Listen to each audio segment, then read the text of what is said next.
எனக்கு தெரிஞ்சு எஸ்கே உடைய அந்த ஹிஸ்ட்ரி ஆஃப் இதில வந்துட்டு, இந்த படம் அவருக்கு ஒரு டர்னிங் பாயிண்ட்டா இருக்கும். அவர் என்ன மாரியான ஐடியாலஜி எல்லாம் வந்து தான் எக்ஸ்பிரஸ் பண்ண போறாரு அப்படிங்கிறதெல்லாம் நம்ம இந்த படத்துலேருந்து புரிஞ்சுக்கலாம் அப்படிங்கிற மாரி தான் எனக்கு தோணுது. நெறைய பேர் என்ன சொன்னாங்கன்னா, பராசக்தி வந்து அந்த 1960ஸ்ல நடந்த ஹிந்தி இம்போசிஷன் அப்போ நடந்த மெட்ராஸ்ல நடந்த போராட்டங்கள மையமா கொண்டது ஸ்டூடண்ட்ஸ் தான். ப்ரொடெஸ்ட் மாரி. அதுதான் வந்து நம்மளுடைய அரசியல் பாதையை மாத்துனுச்சுன்னு கூட சொல்லலாம். தமிழ்நாட்டோட அரசியல் பாதையை மாத்துனது கூட அந்த ஸ்டூடண்ட் புரொட்டஸ்ட் தான். ஸோ அத வச்சு மையமா வருதுங்கும்போது, ரொம்ப ஹையான எக்ஸ்பெக்டேஷன்ஸ் எல்லா பக்கமும் இருக்கு.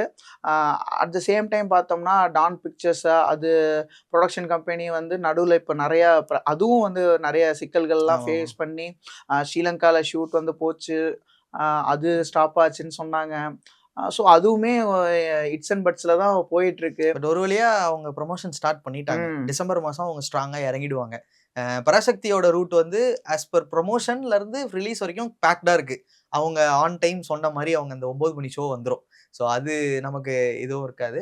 படமாவும் நமக்கு அது ஒரு நல்ல ஃபீல குடுக்கும். அது அது அந்த டிஸ்கஷன் நம்ம ஆஃப்டர் ரிலீஸ் நம்ம போவோம்.